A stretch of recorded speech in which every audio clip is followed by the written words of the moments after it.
Daily Horoscope, May 22, 2024. So, punta tayo ngayon kay Aries.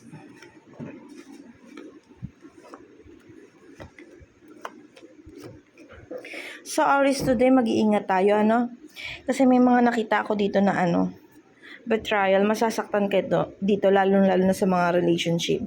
Yung pakikipag-ugnayan mo sa ibang tao, hindi maganda today. So, mas maganda, less talk, less mistake nga naman, di ba? Pero pagdating naman sa financial matter, magiging okay naman tayo. And then, makukuha mo naman yung justice, no? Ang head mo dito is yung maigagrab mo yung mga opportunity na paparating sa'yo.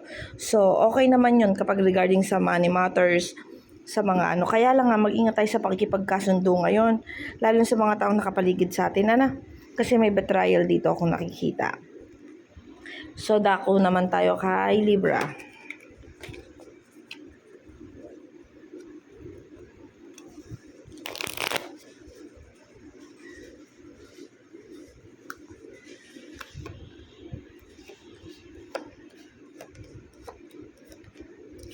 So, Libra today, buong-buo yung kalakasan mo today, no?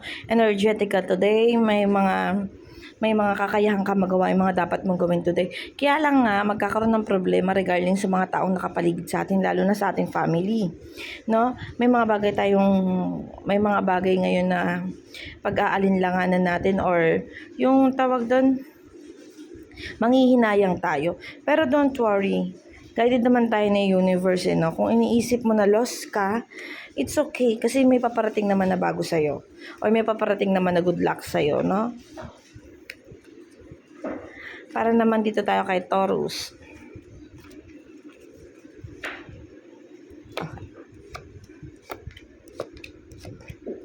So, Taurus, mag-iingat tayo today. Huwag tayo gagawa na masyadong desisyon, lalo na pagka regarding sa pakikipagrelasyon o sa mga taong nakapaligid sa atin, Kasi dito, lumalabas yung pain. Ibig sabihin, makakagawa tayo masasaktan tayo today o makagawa tayo ng mali. So, ingatan natin yung mga pagsasalita natin. Iwasan din natin yung pagiging isip bata today kasi lumabas yung childhoodness, no?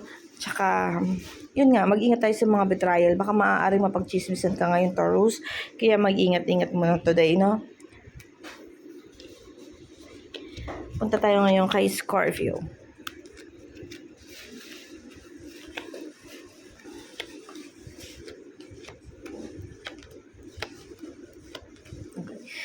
So, Scorpio, today alam kong magiging masipag ka today kasi nakita ko dito yung paggawa. Gagawa ka ng mga paraan sa problema mo. Kaya lang may mga kalaban kang hindi makikita o yung mga gagawin mong way is hindi masusolusyonan ng maayos. Kasi wala tayong guidance ni universe at nandito rin yung tawag dyan, yung betrayal, yung hindi mo nakikita ang mga kalaban mo, ganun. Alam ko naman desidido ka sa mga gagawin mo today, may pagpupursige ka today. Kaya lang, regarding sa relationship, mag-ingat muna tayo, no? Ngayon, iwasan mo natin magsalita o makipag-ugnayan, makipag-away o makipagtalo sa mga kapartner natin, no? Kapartner natin sa buhay. Para naman kay Gemini.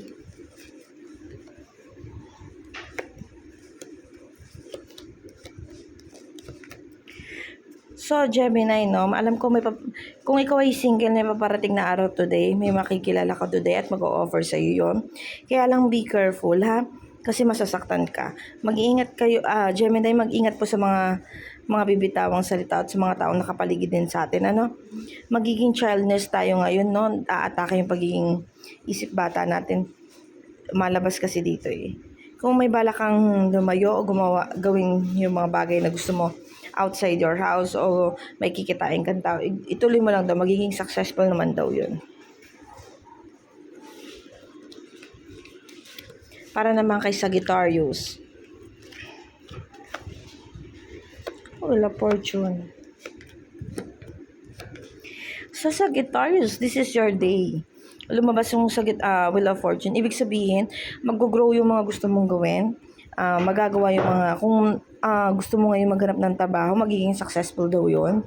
Kung gusto mo may kausapin tao or something, kung manliligaw ka ngayon, maaaring may good comeback ito sa'yo. Pag galing sa money matter, maaaring makatanggap ka ng pera o gagaan yung ang pagdinegosyo mo ngayon. Huwag ka mag-alala sa Sagittarius, napakaganda ng iyong cards today kasi hindi ka daw mabibigo o hindi ka daw masasaktan today. So, ego mo lang ng ego kasi nasa iyo ang Wheel of Fortune. Head mo yon. Para naman kay Cancer,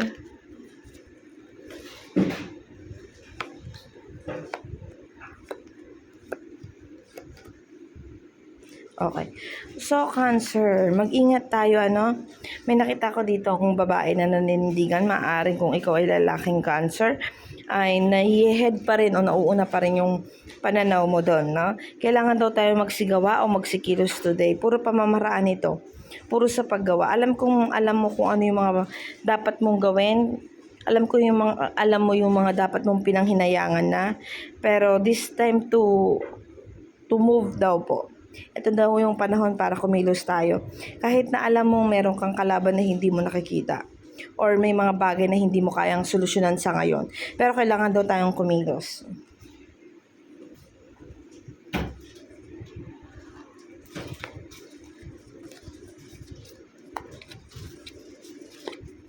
Para naman kay Capricorn,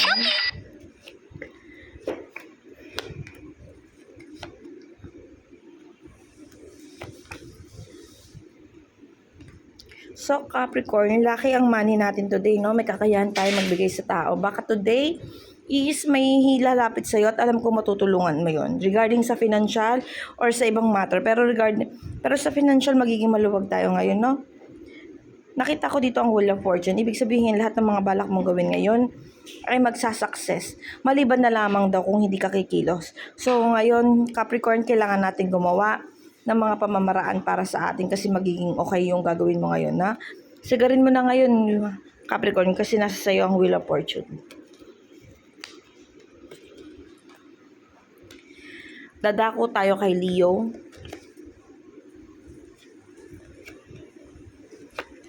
Leo.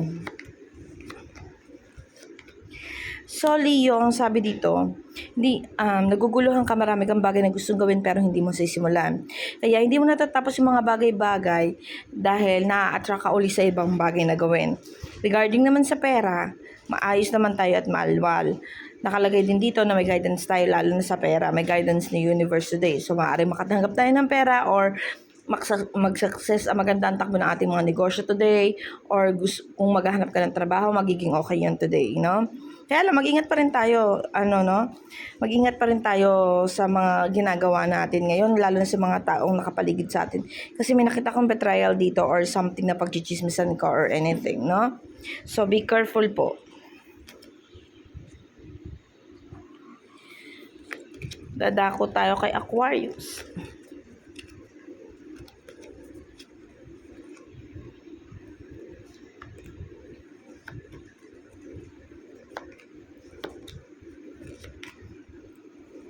So, Aquarius, ang sabi dito ay magdahan-dahan tayo sa mga desisyon natin, no?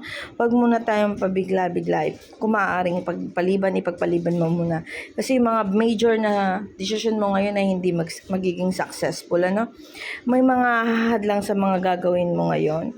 Kaya lang kailangan mo ipursige. And then, ito po kasi is walang guidance ni universe. Kumbaga, kahit hindi mo man gusto yung mga bagay na mangyayari po talaga. So, kailangan natin presence of mind, wag ma-confuse kung ano yung mga dapat nating gawin. No? Maghinay-hinay muna tayo ngayon kasi walang good cards na nakita ko dito maliban sa pagkilos. Sabi dito, magdahan-dahan tayo sa mga desisyon natin, ha? Para hindi tayo magkakamali in the end.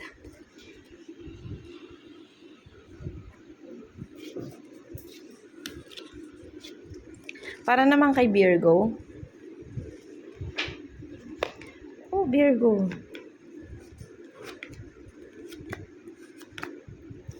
So, Virgo today, magiging medyo mainitin ang ulo natin kasi nag-head sa atin ang fighting or labanan. Magdahan-dahan tayo sa pagkilos natin or mga pananalitang bibitawan natin sa kapwa natin. Baka makapanakit tayo ng tao or makapanakit tayo ng mga damdamin. Alam ko naman may guidance yan, kaya lang be careful pa rin kasi alam mo sa sarili mo may nagbe-betrayal sa iyo o merong taong hindi ka gusto. Pero hindi naman na sana ito humantong pa sa kaguluhan o pag-aaway. Kasi nakalagay dito na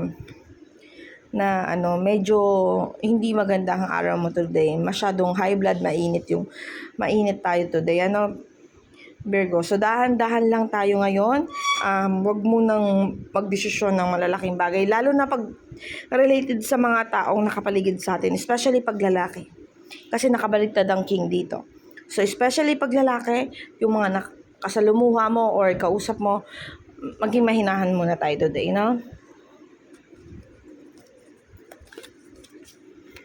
Para naman kay Pisces. Injustice.